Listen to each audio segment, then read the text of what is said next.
Alors, messieurs, bonjour. François Lapierre, Voro. Salut. Bienvenue. Salut. Ça va être difficile là, avec juste un micro. Je me permets, parce que j'ai l'âge pour le dire, mais de vous voir vous passer le micro comme ça me fait penser un peu à une émission à la Pierre Marcotte où on se passe le micro. Ouais. On va faire attention pour qu'il y ait d'accidents, des belles dents blanches. Moi, je vais être Shirley Theroux, puis je te laisse à la Pierre Marcotte. Oh boy, OK. OK. Moi, je dirais pas je suis qui, OK? Il est 3 heures, on ferme. Alors, messieurs, plus sérieusement, vous avez travaillé pendant des années à un album magnifique, à un album étonnant. Évidemment, vous avez des carrières respectives très occupées. Vous avez produit beaucoup d'albums, chacun de votre côté. Et vous avez collaboré donc à cet album qui s'intitule L'Agent Double et qui aborde un sujet assez délicat. Oui. Dont l'enjeu est la santé mentale. Exact. Vous avez débuté le travail sur cet album-là il y a plus d'une décennie, en fait, environ. À peu près. Moi, quand j'ai commencé l'écriture, à la base, là, la genèse du projet, c'est très simple. Parce que des fois, le projet peut paraître un peu complexe ou lourd, puis c'est vraiment pas le cas. Je me plais toujours à dire que c'est un album qui est très facile d'approche. C'est pas une histoire hyper complexe. C'est un concept, puis c'est un sujet un peu lourd, mais on le traite très légèrement quand même. Ça reste très respectueux, puis c'est traité comme une façon d'ouvrir une discussion plutôt que comme une morale ou quoi que ce soit. Ouais. Et la genèse de tout ça, c'était juste de travailler tous les deux ensemble. À l'époque, là, dans le vieux temps, là, on était tout le temps à peu près les mêmes 10 auteurs dans les festivals de bande dessinée. On se rencontrait souvent, on est devenus de bons amis. Ouais. Puis moi, j'adorais le style de François. C'était derrière... Toujours dans mes idées, ça serait le fun de travailler avec ce gars-là. Et de tous les deux, illustrer un album ensemble. C'était ça l'idée de départ? Oui, Ok. avant même de trouver le sujet, c'était juste ça la volonté de départ, de faire un projet ensemble. Sauf on a deux univers très, très différents et il fallait trouver un thème qui permette d'illustrer deux univers différents en même temps. De là est venue l'idée de travailler sur un personnage principal qui n'est pas groom, mais qui est schizophrène, qui vit avec la schizophrénie. Ça fait qu'après ça, c'est une histoire, un thriller avec un héros bien normal. C'est juste qu'il est très différent des autres comme héros. Ce qui est particulier aussi, et ce qui est assez novateur dans votre album, c'est que vous avez choisi l'alternance graphique. Donc, ton travail... Donc, toi, tu illustres la portion réelle et François, la portion, je voudrais pas dire fantasmée parce que c'est pas ça, mais je dirais la vue de l'intérieur du personnage. Ouais, la portion un peu plus hallucinée. Oui, voilà. Oui, absolument. Mais en fait, c'était aussi une des conditions, entre guillemets, parce que c'est vrai que Vincent il voulait qu'on travaille ensemble. Et pour en revenir à la genèse, moi, je faisais beaucoup de coloration à ce moment-là sur d'immenses séries, fait que j'avais pratiquement plus le temps de dessiner. C'est comme, OK, on travaille ensemble, mais moi, je veux revenir au dessin, mais c'est ce que Vincent voulait aussi. Donc, c'était vraiment une condition. J'ai pas le goût d'être coloriste pour d'autres personnes non plus. Tu sais, comme j'ai assez de séries. À l'époque, j'avais assez de séries enclenchées, mais Vincent, par ses encouragements à revenir au dessin aussi, ça m'a beaucoup aidé. Il disait, non, on va revenir au dessin, on va revenir en tant qu'auteur aussi, ce que j'étais avant d'être coloriste aussi. Oui.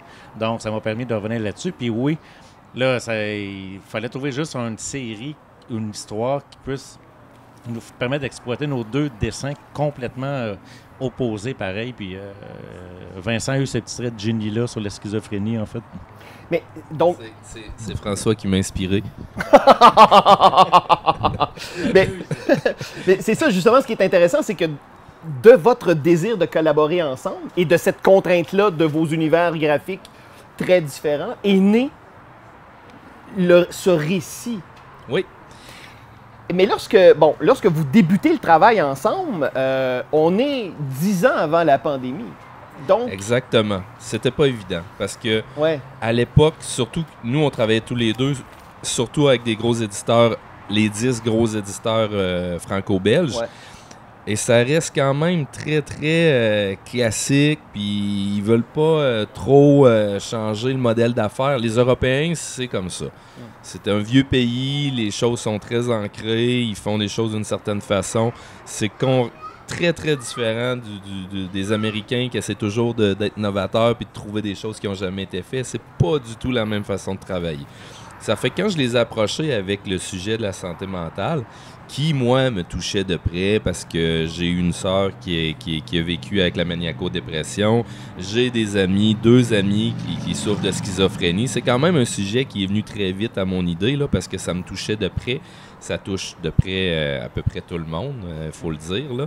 Mais quand je leur ai présenté le projet, ils étaient carrément fermés. Ils voulaient rien savoir. Ils nous ont dit carrément non, on peut pas parler de ça en bande dessinée. Ça se fait pas, ça se vendra pas. Ça a été point final. Ça fait que là, si on n'a pas la paye pour faire un album, on peut pas vivre, on peut pas faire vivre nos enfants, donc le projet est tombé à l'eau, là. Moi, je voulais absolument faire ce projet-là. Fait que j'ai dit, bon, il n'y a rien qui presse, on a chacun nos séries, on réussit à gagner notre vie. Je vais prendre le temps de trouver l'argent pour le faire. Je vais aller voir autant au gouvernement que dans le privé. Je vais ramasser tranquillement, pas vite, l'argent. Puis quand je vais avoir le prix à la planche qu'on a normalement, moi et François, on va le faire, le projet. Parce que j'y croyais tellement, puis je savais que c'était un album qui allait intéresser le monde, même si mes éditeurs n'étaient pas capables de le voir à l'époque. Ça fait qu'on a foncé, puis on le fait très lentement. Puis ça a été un jeu de ping-pong hallucinant. Là. Je vais laisser François en parler un peu de la façon qu'on a travaillé. Ça ralentit le processus énormément, mais c'était un plaisir fou de travailler comme ça.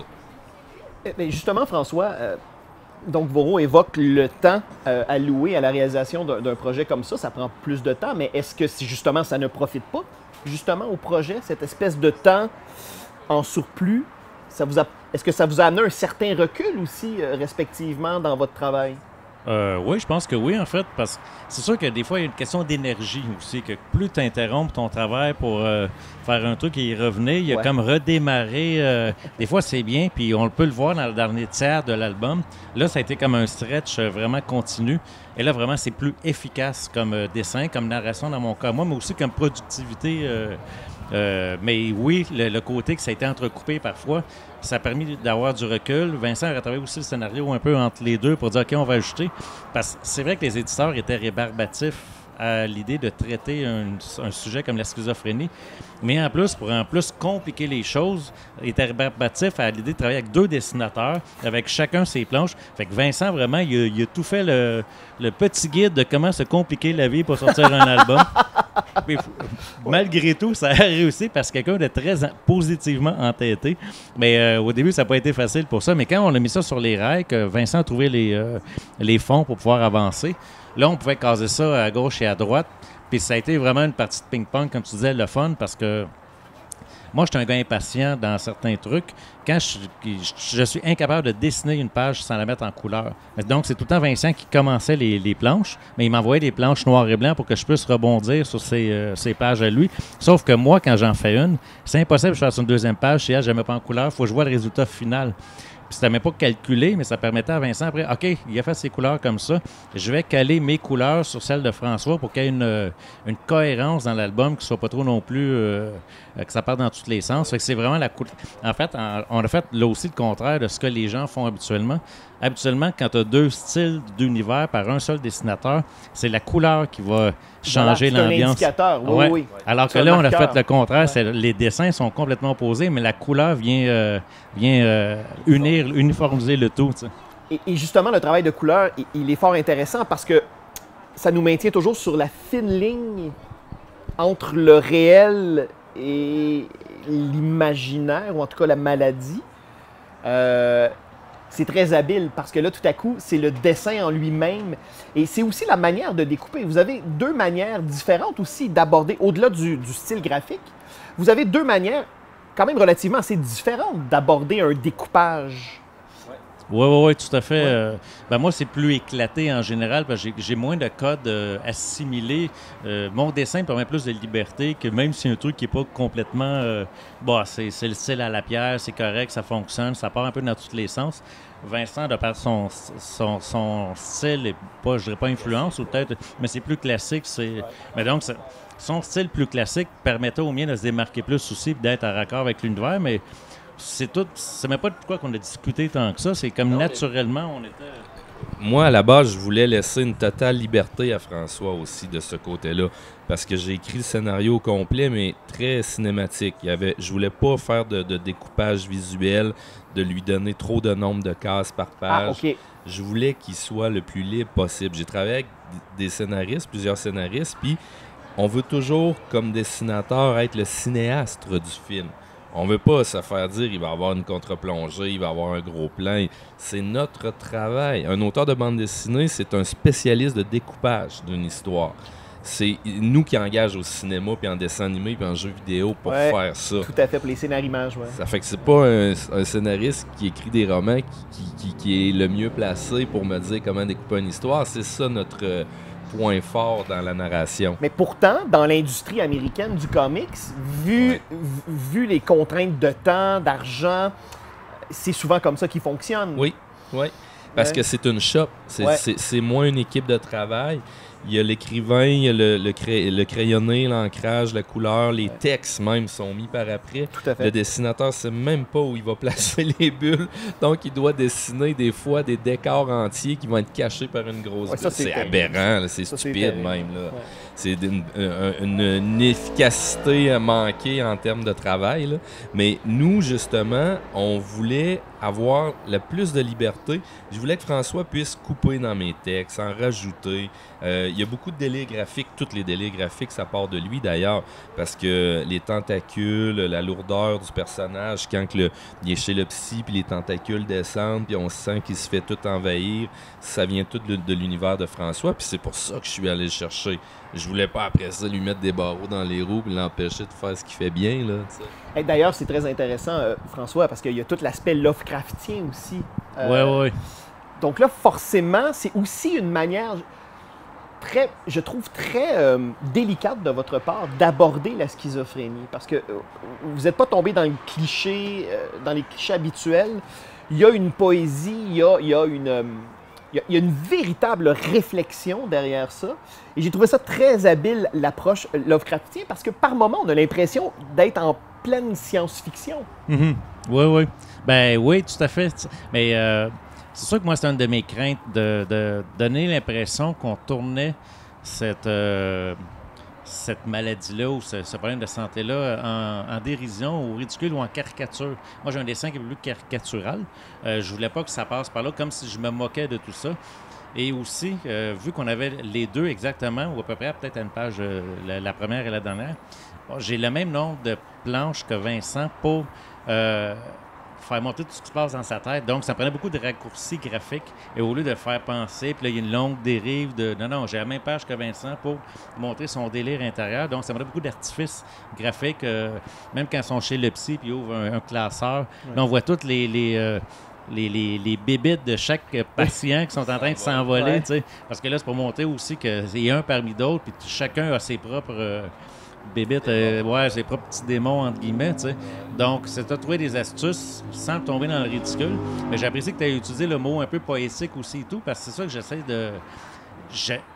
On n'avait pas le goût de faire un truc qui était lourd. Non. Puis, je prends souvent aussi l'exemple de... Quand je faisais Sagana à l'époque, ou les trucs sur la Nouvelle-France, je voyais tout le temps ça comme un amorce pour un univers donné, que les gens, par la bande dessinée, ou par qui était vraiment c'est vraiment un cheval de Troie pour un univers, c'est ça, pour dire, à partir de là, si ça vous intéresse, allez chercher des ouvrages plus compliqués, mais très peu de gens vont commencer par l'ouvrage universitaire qui prend la tête. Là. Puis la schizophrénie, ça a été la même chose, mais ça vient de Vincent, mais j'étais tout à fait en accord avec cette approche-là. Comme Vincent dit, puis là, je vais citer Voro. C'était quoi, non? Non, on veut pas être moralisateur avec ça. Moi, côté Spirou, là, tu disais, oui, je dis tout le temps, ça se lit pareil comme un bon Spirou.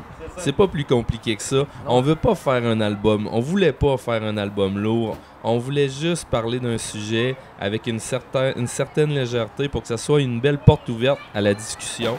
Voilà. Tout simplement. Pour que, justement, un jeune adulte qui se fout carrément des dépliants puis des documentaires, mais c'est les jeunes adultes, la première fois que tu te rends compte que tu vis avec un problème de santé mentale, tu ne veux pas l'accepter, tu veux absolument rien savoir d'écouter un documentaire ou d'écouter tes parents ou un médecin te parler de ça. Fait que il y a à peu près aucun outil pour les jeunes qui commencent à souffrir. Quand tu es rendu à 40-50 ans, tu as accepté de vivre avec ça, tu réussis à avoir une vie équilibrée. Mais entre 20 et 40 ans, il peut y avoir des grosses phases très dures. Puis c'est là qu'ils refusent de prendre leur médication, puis qu'il y a des grosses complications. Fait que si ce livre-là peut servir d'outil, là, juste dire « Hey, lis ça, puis demain on jase ensemble ». Ben, en fait, moi, votre album, je l'ai vu effectivement comme un outil, mais comme aussi une invitation à la discussion et à la réflexion. Oui. Pour moi, votre album, c'est une main tendue. Tout à fait. Et je pense, sans me tromper, affirmer que le temps a joué en votre faveur. Oui, mais on aurait aimé être, on aurait aimé être un peu plus innovateur qu'à la mode. Mais d'ailleurs, justement, pour faire cet album-là, est-ce que vous avez fait des recherches? Parce que, bon, généralement, quand vous faites un album historique, il y a une recherche graphique, souvent, ou en tout cas une recherche parce qu'on représente une époque, ou on représente un courant artistique, ou on représente un fait historique. Il fallait parce que moi, à la base, quand j'ai écrit, pendant toute l'écriture du scénario, j'étais suivi, j'ai collaboré de très proche avec Santé mentale Québec-Bas-Saint-Laurent. Je leur faisais lire à peu près tous les chapitres un par un. Ah oui, parce que je voulais avoir les mots justes. Comme dit François, je voulais pas que ça soit une caricature. Je voulais pas utiliser des termes qui sont vieillots puis passés date, qui choquent. Ça fait que ça, c'était... Moi, je leur avais dit, ce que je fais, c'est une bonne histoire, un bon thriller. Je veux pas que vous utilisiez mon album comme un outil pour expliquer des trucs. Je ne veux absolument pas que ça devienne didactique, mais je veux que ça soit une bonne histoire bien racontée, par exemple. On a des raccourcis, on n'a pas le choix. C'est une bande dessinée de 50 pages, puis c'est une histoire d'action, c'est un thriller. Mais on veut être respectueux puis utiliser les bons termes, même s'il y a des raccourcis. Ça fait que ça, c'était primordial. Après ça, j'ai des proches qui ont souffert de ça. Je leur ai fait lire l'histoire. Puis ça, c'est touché. Parce que moi, quand ils ont commencé à voir nos dessins, là, justement, Santé mentale Québec, ils disaient « Oh, c'est très réaliste, c'est comme ça que ça se passe, c'est lourd. » Ça peut faire même une rechute à quelqu'un qui vient de sortir. Ah oui, ils ont backé à ce moment-là. Parce que ils s'attendaient que ça soit beaucoup plus Spirou, Astérix, tout ça. L'idée préconçue de la bande dessinée jeunesse. Au Québec, c'est ça. Ça fait qu'après ça, il a fallu se battre un peu encore pour leur dire c'est un super beau compliment que vous nous faites, mais oui, c'est ça qu'on veut faire, la réalité, une histoire pour adultes, jeunes adultes et adultes. Fait que oui, je me suis vraiment bien entouré, mais c'était juste pour être juste. Je voulais pas être moralisateur ou expliquer des choses. Je voulais vraiment, comme tu as dit, ouvrir une porte, tendre la main au sujet. C'est tout ce qu'on voulait faire. Et effectivement, c'est d'abord et avant tout un excellent récit. Et la question de la santé mentale enrichit, soutient la trame narrative. Alors, à quel moment parce que là, vous avez démarché des éditeurs. Au point de départ, les éditeurs en Europe ont fermé la porte. À quel moment vous avez redémarché? Juste avant la pandémie, le film Le Joker qui est sorti, qui a été le plus grand succès en 2020. Oui, avec Phoenix, là? Oui. Okay. C'était exactement notre histoire, ou à peu près. C'est un homme qui a des graves problèmes de santé mentale, c'est un schizophrène, là. Quand on écoute le film, on s'en rend compte, qui va virer la ville à l'envers. C'est ça, Jasmin, c'est un homme qui s'imagine des choses puis qui va virer la ville à l'envers pour les prouver. Et là, je les ai rappelés, puis l'histoire était bien avancée, puis j'ai dit, regardez, vous me disiez que ça pourrait pas se vendre, c'est un sujet qu'il ne faut pas parler, et cette année, le film qui remporte le plus de succès et le plus d'argent, c'est exactement le même style d'histoire qu'on veut faire. Ça fait que maintenant, est-ce qu'il y a un peu d'ouverture? Là, j'ai senti que ça intéressait plus d'éditeurs. Fait que là, c'est là qu'on a mis, qu'on a enclenché un peu en vitesse supérieure pour avancer sur l'album. La pandémie est arrivée tout de suite après ça. Et là, on s'est rendu compte que la santé mentale, c'est un sujet très, très, très intéressant pour tout le monde, que tout le monde voulait en entendre parler. Et puis, Oui, parce que tout le monde a été touché par ça. Et Oui. tout à coup, les tabous, on a vraiment senti les tabous tomber. Exact, exact. Ouais. En France, c'était encore un peu dur, mais on voyait les portes s'ouvrir. Mais il a quand même fallu terminer l'album, l'envoyer à tous nos éditeurs. Et le seul qui a dit « Mais c'est génial, je veux absolument publier cette histoire-là », c'est les éditions Paquet, puis il faut les remercier parce que c'est le seul qui croyait vraiment au projet. Il y en a qui nous ont dit « Ah, c'est intéressant, on pourrait le faire, mais on sait pas trop qu'est-ce qu'on va faire avec ça. Ouais. C'est un ovni, comme les autres albums de Lapierre. » Pas un autre Lapierre, là. On ne saura pas quoi faire avec. Non, mais c'est vrai que on préférait être chez Paquet, de toute façon, qui est quand même un éditeur d'importance. Comme Vincent dit souvent, mettons, quand on était à Angoulême, on était dans la section des gros éditeurs, donc c'est le plus petit des gros éditeurs. Ouais. C'est quand même un éditeur qui a les reins pour pouvoir nous envoyer, nous promener là-bas, tu sais.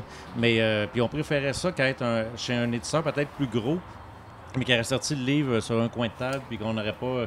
Voilà. Ce qui est intéressant, c'est que la taille, la proportion de cet éditeur-là a profité à votre album parce qu'ils sont allés le défendre. Exactement. D'ailleurs, vous êtes les deuxièmes Québécois de mémoire à être publiés chez Paquet. Le premier étant Grégoire Bouchard avec Vers les mondes lointains il y a, mon Dieu, en 2007, je crois. Mais je pense que j'en rajouterai un autre. Il y a Michel Falardeau. Ah, ben oui, ouais. C'est vrai, t'as raison. Oui, avec Meltonville. C'était Meltonville, je crois. Ouais. Oui, c'est vrai. Merci de me corriger. On reprend au début. On reprend tout ça. Alors bonjour, je suis avec... Juste Boro. Boro, ils sont fans. Là. Et le stool. Mais donc, c'est ça. Et vous avez fait une tournée, donc on vous a vu, on a pu vous suivre à travers les médias sociaux, vous étiez à Angoulême, mais par la suite, vous avez fait une tournée de promotion en Europe. Oui, tout à fait. Pas mal à chaque jour, on changeait de ville. C'est un peu une tournée à la rockstar, entre guillemets, mais c'était vraiment, vraiment le fun.